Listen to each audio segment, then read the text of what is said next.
Καλημέρα. Την αφορμή για αυτή την εισαγωγή και το βίντεο που θα ανέβει στη συνέχεια μου την έδωσε ένα topic που ανοίχτηκε στο φόρουμ μου ιδεογραφήματα, όπου ο Διβάνης είναι κατά τα άλλα αγαπημένος μου χρήστης και admin του φόρουμ μου. Άνοιξε ένα topic, όπως είπα, που αφορούσε τα πορίσματα των οργανισμών υγείας, γενικά των επίσημων φορέων και οργανισμών, κυρίως των παγκόσμιων οργανισμών. Γιατί δεχόμαστε αυτά αυλεπή, χωρίς να τα ερευνήσουμε, και γιατί απορρίπτουμε αυλεπή οποιαδήποτε άλλη εναλλακτική διαδρομή μπορεί να προσφέρει ένας επιστήμονας ή οτιδήποτε άλλο, ή και ένας ιδιωτικός οργανισμός. Φυσικά ο ίδιος, θέλοντας να υποστηρίξει τους λόγους που θεωρεί πιο έγκριτους στους παγκόσμιους οργανισμούς, έφερε ένα βίντεο με έναν κομπογιανίτη για να πείσει για το λόγο που θεωρεί πιο έγκριτο και αξιόπιστο έναν παγκόσμιο οργανισμό. Φυσικά υπήρξαν αντιδράσεις και από τον αξιόλογο χρήστη μας ονόματι Ότο, ο οποίος έχει ανεβάσει σημαντικές δουλειές και εκείνο στο YouTube, όπως τι στο καλό ψεκάζουν, που θα σας πρότεινα να πάτε στο κανάλι του και να το δείτε, ή να γράψετε απλά τι στο καλό ψεκάζουν και θα σας βγει.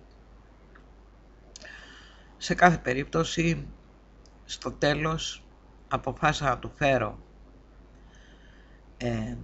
5-8 λεπτά βιντεάκια που είχε ανεβάσει ο χρήστης Εθεροβάμονες, που τυχαίνει να είναι και προσωπικός πολύ αγαπητός μου φίλος,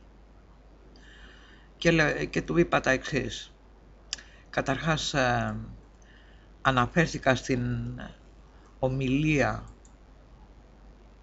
που είχα δώσει πέρσι το Δεκέμβρη στο Μακρυγιάννη για τη νέα τάξη πραγμάτων. Πολλοί μπορεί να την έχετε δει, αν δεν την έχετε δει είναι αρκετά πρόσφατη, την έχω ανεβάσει πρωτοχρονιά του 2015, αυτή εδώ,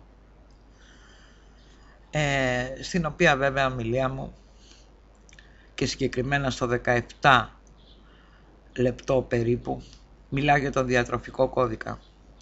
Τα είπα πολύ επιγραμματικά εκεί λόγω περιορισμένου χρόνου, αλλά ο Εθεροβάμων, που κυριολεκτικά με ξεστράβωσε παλιότερα όταν είδα το βίντεο του, τα είπε όλα σε 5-8 λεπτά βιντεάκια.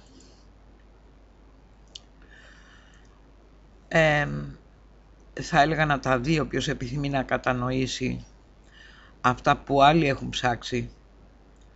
Δεν θα κοπιάσει δηλαδή για να κατανοήσει πόσο έγκριτος και υπέρ της ανθρωπότητας, για παράδειγμα, είναι ο ΠΟΕ, η ΠΟΕ, Παγκόσμια Οργάνωση Εμπορίου, ο ΟΗΕ και η Επιτροπή Εμπορίου, που σχηματίστηκε μέσα στον ΟΗΕ με την ονομασία Codex Alimentarius Commission, Επιτροπή Διατροφικού Κώδικα. Μιλάμε για έγκριτους και κατά τα άλλα της εμπιστοσύνης μας οργανισμούς, που καθορίζουν τι θα καταπιούμε και άρα την υγεία των πληθυσμών.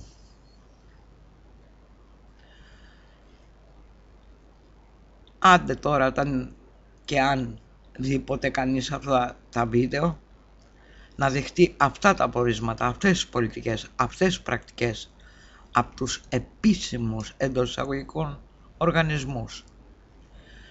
Είναι από τις καλύτερες και εμπεριστατωμένες με στοιχεία και αναμφισβήτητες αποδείξεις για τις θέσεις, τις προθέσεις και την αξιοπιστία των επίσημων φορέων και οργανισμών.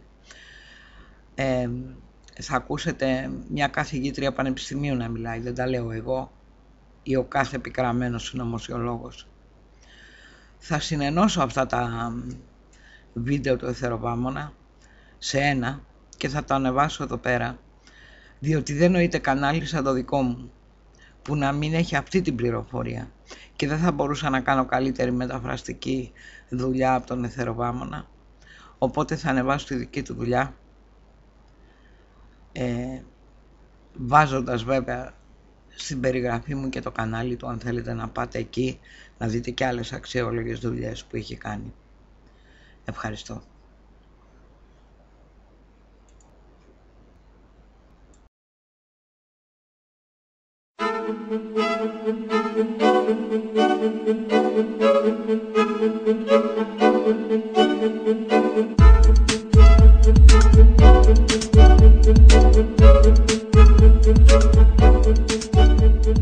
Let me tell you about Codex Alimentarius. Let me define it for you. Let me help you understand the enemy. And let me assure you that absolutely nothing that I'm going to tell you is exaggerated, is interpolated, or is imagined. Everything I'm going to tell you is documented. And it's a great deal of it is documented on my website, which is www.healthfreedomusa, one word, healthfreedomusa.org. Let me back up and tell you that I've been watching Codex come toward us for about the last decade. And I've been watching the votes in Congress, which, God help us, is our bastion of support and protection against Codex, and I'll explain why that is.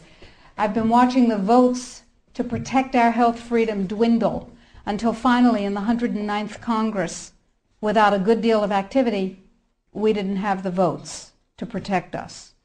I've been watching Codex accelerate, and I've been watching it expand, and I've been getting more and more troubled. Let me give you a brief rundown of Codex then. After the Second World War, the Nuremberg tribunals were held, in which people who had committed crimes against humanity were judged by the world community in a court run by the United States and Britain, and they were sentenced to terms in prison if they were found guilty of crimes against humanity. One of the people found guilty of crimes against humanity was the president of a huge industrial megalith called I.G. Farben. I.G. Farben produced the gas used in the gas chambers, Cyclone B. They produced the steel for the death camps and the railroad lines. They produced the munitions. They produced chemicals. They produced all kinds of stuff. They produced pharmaceuticals. Big, big, big, big pharmaceutical company. So the president of I.G. Farben was convicted of crimes against humanity. Now, he's a sort of artistic fellow and creative. He was the one who was responsible for the slogan that people saw as they entered Auschwitz, usually for the last time. Arbeit macht frei. Work brings freedom. Creative sort of fellow. So he was sitting in jail and he said, well, that didn't work. What else can we do? I've got it. Food. He who controls food controls the world. So when he got out of jail, he went to his UN buddies and he said, have I got an idea for you? If we take over food worldwide, we have power worldwide. And his UN buddies said, cool idea. And so they created a trade commission. That's a very important pair of words, a trade commission called the Codex Alimentarius Commission. It is not a public health commission. It is not a consumer protection commission. It is a trade commission. Trade is about what? Money. Business. Trade is about profit. Well, they said in 1962, we're going to work toward total global implementation of Codex Alimentarius on December 31st, 2009. Long term. And they set up a bunch of committees committees on fish and fishery, fats and oil, fruits and vegetables, ground nuts, nutrition and foods for special dietary uses, and so on. There are currently about 27 Codex committee. There are regional organizations, there are task forces, and so on. So it's a huge bureaucratic monstrosity. It's immense. Codex has promulgated well over 4,000 guidelines, standards, and regulations on everything which can legally be put into your mouth, with the exception of pharmaceuticals. They are not part of Codex. Important. Now, Codex standards have no legal weight whatsoever. Zero. So who cares about them? They're just standards. So we're talking about an industry-dominated, regulation-setting organization. But if it has no legal standing, who cares, right? Here's the history of Codex Alimentarius before 1962. The Austro-Hungarian Empire said, we need rules by which the courts can rule on cases involving food. So we'll have regulations and rules that the courts will enforce. That's how they get their weight. That was called the Codex Alimentarius, and it was put into place around 1893 and lasted until the end of the Austro-Hungarian Empire in the First World War. So the idea was there in the Germanic tradition.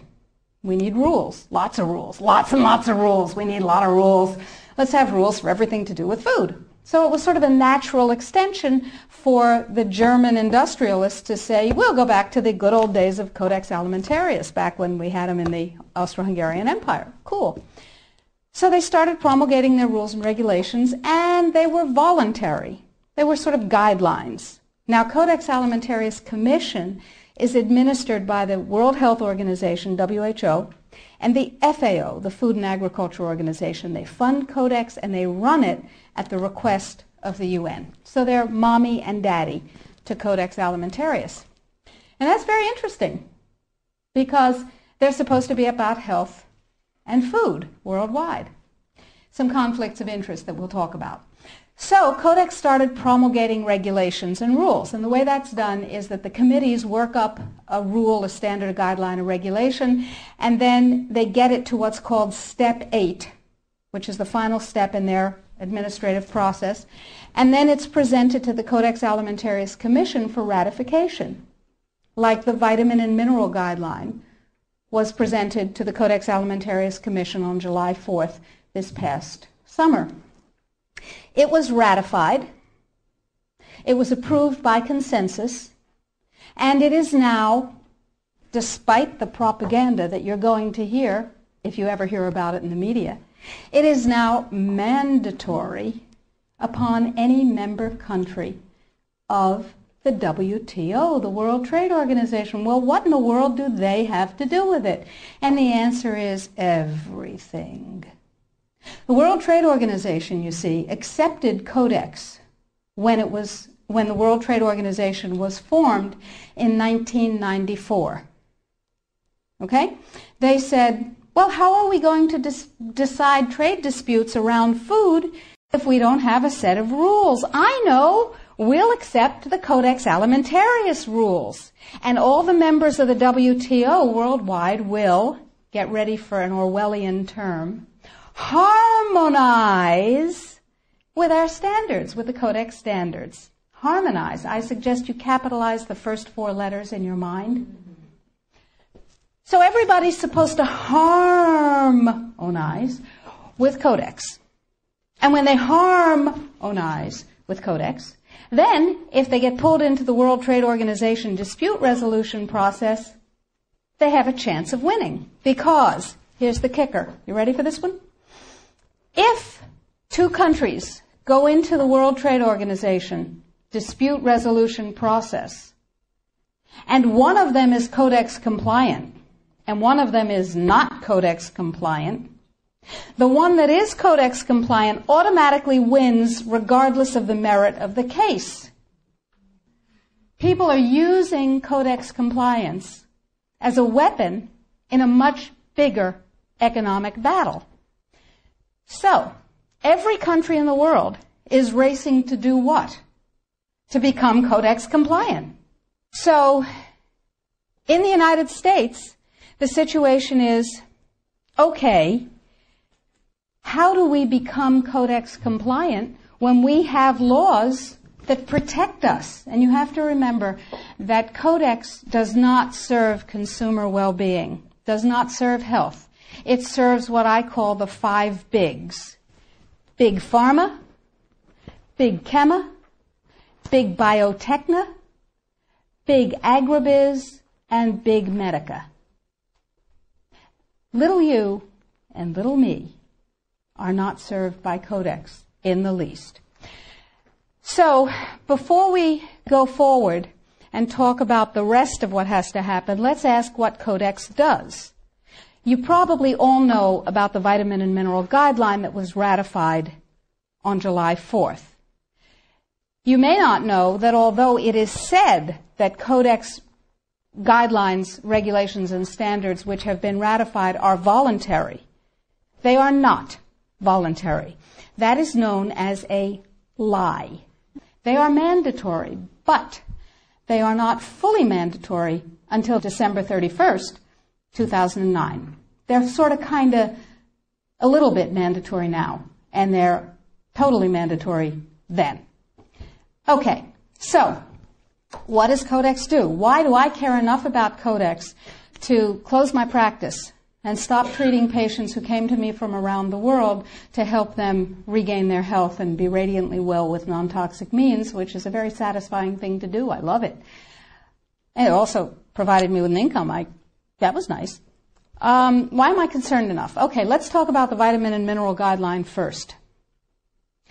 In 1994, here in the United States, DSHEA, the Dietary Supplements, Health and Education Act, was passed, which classifies nutrients and herbs as foods. As foods, you can set no upper limit on them. You cannot set an upper limit on lettuce, lamb, or rutabagas, and similarly, you cannot set an upper limit on vitamin C, echinacea, ginkgo biloba, vitamin D. And access to nutrients is freely given to us. We are allowed to have any nutrients we want because, and this is a very important point, under common law, anything not forbidden is permitted. Codex, on the other hand, is a Napoleonic Code law system. Under Napoleonic Code, anything not permitted is forbidden. That's called a positive list. So, vitamins and minerals. In 1994, we passed DSHEA. Nutrients are foods. We can have as much of them as we want. It's our business. In 1994, Codex, with no notice here in this country whatsoever, declared nutrients, put on your intellectual seatbelts, declared nutrients to be toxins. They're poisons. Dangerous industrial poisons. As poisons, we have to be protected from them. How do you protect somebody from a poison? You use toxicology. You use a science called risk assessment. A quick primer on risk assessment. First, you take the substance that's poisonous and you feed it to animals and you determine the dose that kills 50% of them. That's called the LD50. Okay? And you extrapolate what the LD50 for a human being might be. Then, you go down to the other end of the dosage range and you start feeding itty-bitty tiny bits of it to test animals. And you come up with the largest possible dose, the maximum permissible upper limit, that can be fed to an animal before a discernible impact is shown. Okay? No discernible impact. Then you divide that by 100. That's how they do it in risk assessment. And now you've got a safety margin. So you've got 1/100th of the dose that can be given, the largest dose that can be given with no discernible impact. Okay? Nutrients under Codex not only are limited to those nutrients on the positive list, and we anticipate there will be 18 of them, and they do not include CoQ10, glucosamine, chondroitin sulfate. They do include fluoride, which, to my knowledge as a physician, has absolutely no biological benefit whatsoever. But it does make people complacent. Fluoride was first used in the Gulag because it was discovered that prisoners who were fed fluoridated water were complacent, and you could do anything you wanted to them. They were easy to manage. So, you have 18 nutrients. You have itty-bitty, teeny-weeny, little-bitty doses that are determined scientifically to have no effect on any human being. Now, in this country, we have a problem. We have déchets. We got to get rid of déchets in order to harmonize with Codex. That part of Codex, anyway. So how do we get rid of déchets? We attack it legislatively, of course.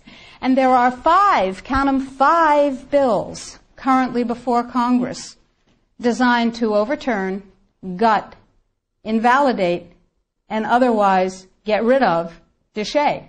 Because once déchet is gone, we can harmonize with the vitamin and mineral guideline.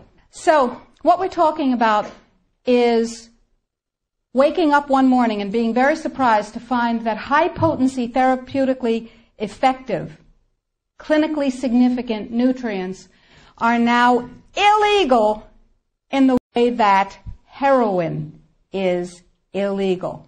Not available with a prescription, illegal. If these nutrients have any impact on the human body, they are illegal. That's just the vitamin and mineral guideline. Let's talk about milk. We have recombinant bovine growth hormone, and now we can choose milk with it or milk without it, butter with it, butter without it, right? Not under Codex, because under Codex, every dairy cow on the planet must be treated with Monsanto's recombinant bovine growth hormone. Furthermore, under Codex, every animal used for food on the planet, whether it has fins, feet, or feathers, every animal on the planet must be treated with subclinical antibiotics. Must be treated with subclinical antibiotics and must be treated with exogenous growth hormones. Codex requires, mandates that all food be irradiated unless it's eaten locally and raw. All food, including organic food, of course. So is it organic afterwards? Well, of course, the organic standards are incredibly low. The organic standards allow a farmer to use veterinary drugs, including growth hormones, antibiotics, etc., on animals, and then at his whim reclassify them as organic, but farmers are our friends and they would never do that, right? Right. Codex sets limits for the dangerous industrial chemicals that you can have in your food. And the limits are incredibly high. Go to Codex Alimentarius, do a Google search, and look, there are drop-down menus at the top of the official Codex page. Look at the toxins and the veterinary chemicals and the levels that are set. They are terrifying to me. Terrifying. The names of the chemicals that are permitted and the amounts of the chemicals that are permitted are terrifying to me. Why am I terrified? Well, perhaps I'm just a cowardly person. It's possible. Think about this. In 2001, 176 countries, including the United States, got together and they said there are 12 really bad organic chemicals. They're called POPs, persistent organic pollutants. There are a lot of them, but there are 12 that are so bad that nobody could disagree that those 12 POPs had to be banned worldwide. 9 of the 12 worst organic chemicals known are pesticides, not surprisingly, because they kill things. And, of course, we have many processes and enzyme systems that are very much like insects and other pests, so they're not too good for us. But Codex has different ideas. Codex has brought back seven of the 9 forbidden pops that 176 countries banned worldwide. Dieldrin, aldrin, hexachlorobenzene. And the food that is imported from other countries that contains these substances cannot be stopped at our borders, because otherwise it would be, God forbid, a trade violation. That's how Codex works.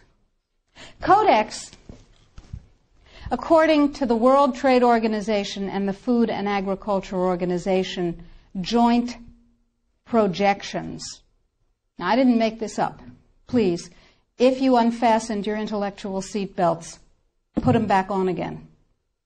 If you do the numbers in the WHO FAO projections, the epidemiological projections, they estimate, not I, because what do I know? They estimate, they're the experts, that just the vitamin and mineral guideline alone, when it goes into global implementation on December 31st, 2009, will result in a minimum of 3 billion, that's B, bad, big, billion deaths. 1 billion through simple starvation. Those folks who die are not particularly economically successful from the point of view of the corporations. When you're starving to death, how much good can you do when the issue is how much can you buy? Not a lot. Forget them. But the next 2 billion, they will die from the preventable diseases of undernutrition. Cancer, the single most profitable condition ever known to humankind.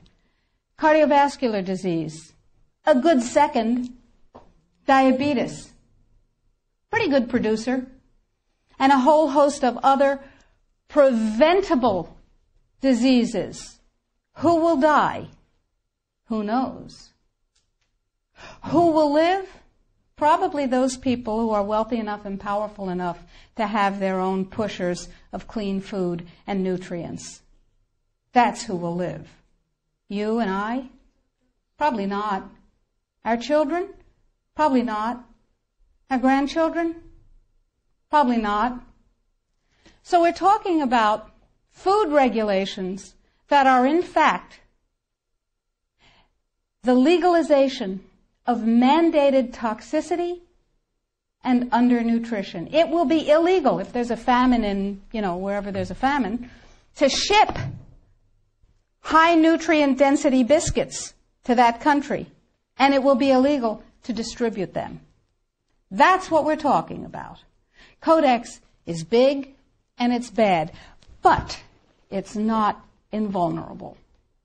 So the point is that we have to protect ourselves, and I believe that we have to regain global leadership, which we have lost, surrendered, squandered, sold.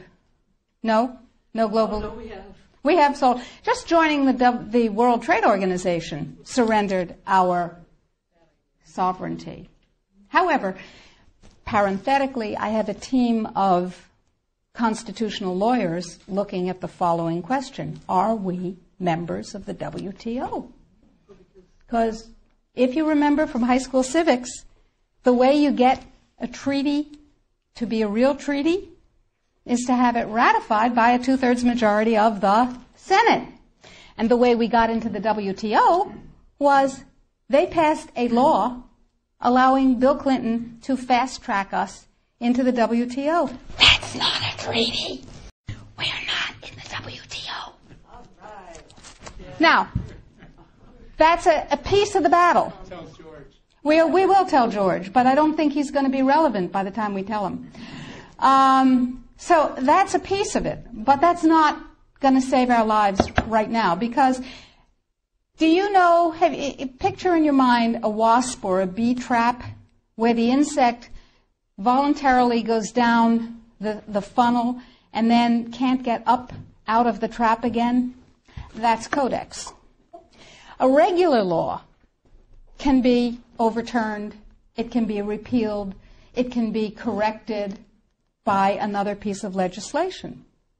But once we become codex compliant in any area, as long as we're members of the WTO, it can never be repealed because we have lost the sovereignty to become uncodex compliant as long as we're in the WTO. So it's like going down that funnel and not being able to get up out of it. So it's very important that we make sure that we do not become codex compliant. But then we'll be hit with all those big trade sanctions and the country will be destroyed economically, right? No. Remember surprise? One of the principles of war? Remember mass, where you take your strength and put it against the enemy's weakness? Well, here's what we've done. We have a team of lawyers who have spent hundreds of hours with us pro bono. These are good guy lawyers. These two gentlemen and we have spent hundreds of hours studying codex, understanding its weaknesses, a lot of weaknesses, and constructing a strategy which will take the sucker down. It will take it down. But I need you. You are people that other people come to for information about safe, healthy food and nutrients. You are ready-made dissemination points. You are the 1,000 million, 100 million points of light. Here's what is happening. Every country in the world has to be codex compliant in order not to get hit by WTO trade sanctions, as I told you, if they're members of codex in the WTO. And there are a few countries that are not, but I guarantee you they're not of any major significance. So, the question is, what does codex compliance mean?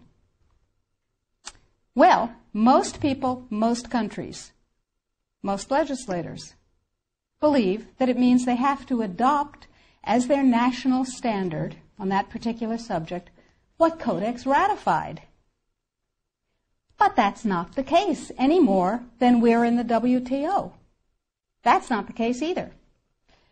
What it means is that the format, the issues, and the subjects covered by a codex guideline, standard, or regulation have to be addressed in the country's guideline, standard, or regulation on the same topic.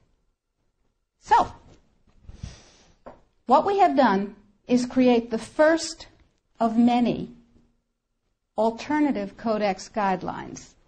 You can go to our website, www.healthfreedomusa.org, and you will see a little button on the upper right-hand side that says, Sign the Citizen's Petition. Now, to briefly digress, a citizen's petition is not like a grocery store petition that you sign and you bring to somebody and you say, I have 200,000 signatures, and they dump it in the wastebasket. Because in their mind, it's one signature, you and your friends wrote 200,000 names. No, it is a legal challenge to the policy of the United States government on codex. It's called a citizen's petition. It's a legal challenge. We're suing the United States government, saying what you're doing is illegal, folks. Let us tell you how. We want hearings of fact. We want redress. We want correction. If we get what we want, that's dandy. If we don't get what we want, we have gone through a process called exhausting administrative remedies. We have made the case ripe for court. Okay, so I need you and everybody you know to sign the citizen's petition saying this is a bad policy, en masse. And you do this on the web, and you'll see the instructions, and we present the thousands and thousands and thousands of actual physical pages that we print out with people's signatures to the U.S. Codex Office and to the FDA, and they don't like that at all. But that's okay. However, this time, this is the Second Amendment of the Citizens Petition that we're asking you to sign. This time, the revised vitamin and mineral guideline is part of it. It's part of the lawsuit saying this needs to be U.S. policy.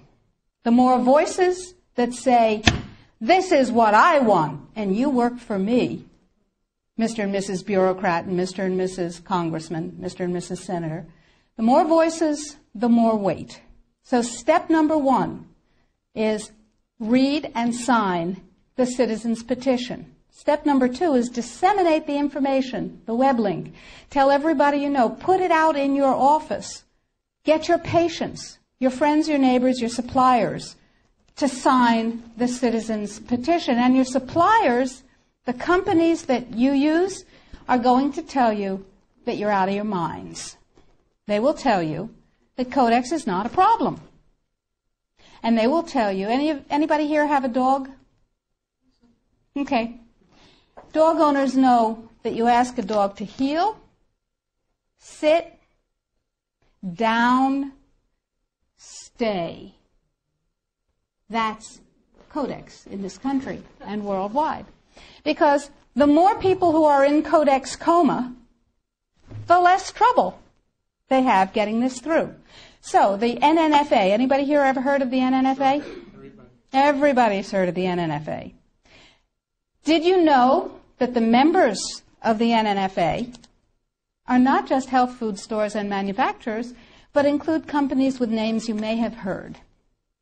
Pfizer, Merck, Monsanto, Bayer, BASF, Archer Daniels Midland, Chemet, Eastman Chemical, I could go on, GlaxoSmithKline Wellcome, Wyeth Arrest, you get the idea. Why? Because after DSHEA was passed and the nutrient business burgeoned, the pharmaceutical folks said, and they're not dumb, said there's gold in them thar pills. And they bought the means of production of many, many, many companies, and they bought the companies themselves. So they're in the nutrient business. What better way to kill the nutrient business, which is not nearly as profitable as the toxic chemical drug business, than to take it over?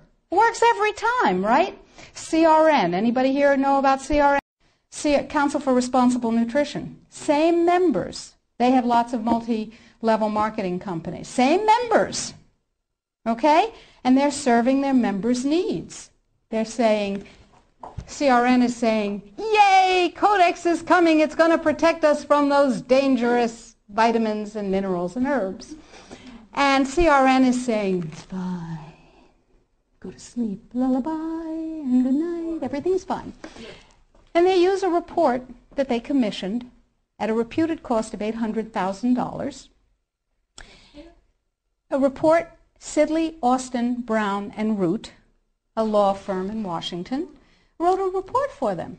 And it said, lullaby, and good night. Everything's fine. It won't have an impact on the United States. Everything's fine. Sidley, Austin, Brown, and Root has one major client whose name you might know, Merck. Now, it's entirely possible that NNFA just did a spectacularly bad job of due diligence, or not. Anyway, the report says everything's fine, everything's dandy, no problem, we've got DSHEA. Yeah, sure we do. Now let's talk about Australia. Remember, 5 laws before Congress to overturn DSHEA. And you can write to Congress on the website. The click of a mouse. I call it riding the freedom mouse. It's called security. Now, Congress uses a multiplier of 13,000 to 1. Every email, fax, phone call, letter. Don't write letters. They get decontaminated. They never get to Congress. Every email, fax, and phone call counts as 13,000 constituent opinions. They figure that if you write a letter or send an email, there are 12,999 lazy lunks who can't bother to get to the computer terminal to do the same thing, but they feel the way you do. Interesting. That's power, my friends. That's power. That's 13,000 to 1. So suppose we have 1 million people. Suppose we have 10 million people. Suppose we have 100 million people saying, don't you dare. Now, Congress has one rule above all others. Anybody know what it is? Get reelected. That's the primary rule, the prime directive, as Isaac Asimov would have called it. The prime directive is to get reelected. Now, DeShay was passed, you may remember, by unanimous congressional consent. Was that because one morning all members of Congress woke up and said, I see the light. Nutrients are better than drugs. No. They said, oh, if I don't go along with this, I'll never be reelected to anything. You remember critical mass. Remember, we were out on the streets and we were up on our hind legs and we were making noise. And we were rallying and we were writing letters and we said, don't you dare take away my health freedom. Remember? And we won. Except we got fat, dumb, and lazy and stopped protecting ourselves. So now we're in the same place again. Except it's all food instead of just nutrients. So that's point number one. Use the freedom mouse. Ride the freedom mouse. We made it as easy as possible on the site. Sign up for the emails. I will never sell your information to anyone, I promise. I will never rent it. I will never share it. You'll only get email from me. And we need you to know what's going on. So I'll send you email blasts. I'll send you things that you can do. Or not. You know, it's your choice. Get everybody you know informed. Now, what else can you do? Well, we're going to write a series of Codex alternative guidelines. Everything bad in Codex will have an alternative guideline that turns it into a pro-health guideline. What have we done with the guideline, the vitamin and mineral guideline? You can see that because we have a markup copy that has their guideline crossed out and ours written in on the website. It's right there. What we've done is turn it into something, into a guideline that mandates biochemically, individually determined optimal health. And it's still Codex compliant. So we said, okay, now we need Congress to adopt this. And we need other countries in the world to adopt this. So Bert and I went to Washington, D.C., and we met with Dana Rohrabacher from Orange County, who said to us, he's a representative, he said, I believe in pesticides. I went, ugh. He said, I believe in GMOs. I went, ugh, ugh. He said, I believe in irradiation of food. I went, ugh, ugh, ugh. But, he said, I believe in your right to not be forced to eat foods that have been processed that way more than I believe in those technologies. I will take this on. We said, oh, that's really nice. And he said, now, we need a coalition. So we went across the aisle, or across the office building, to see Peter DeFazio's staff from Oregon, who is a liberal Democrat, whereas Rohrabacher is a Republican, a libertarian Republican. And DeFazio's on board. And we have large numbers of others who actually never heard of Codex before we told them about it.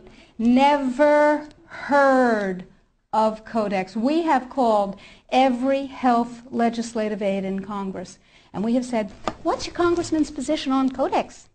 And they've said, bah. We have spoken to the trade legislative assistants. We've said, what's your congressman's position on Codex? And they've said, oh, what? They don't know.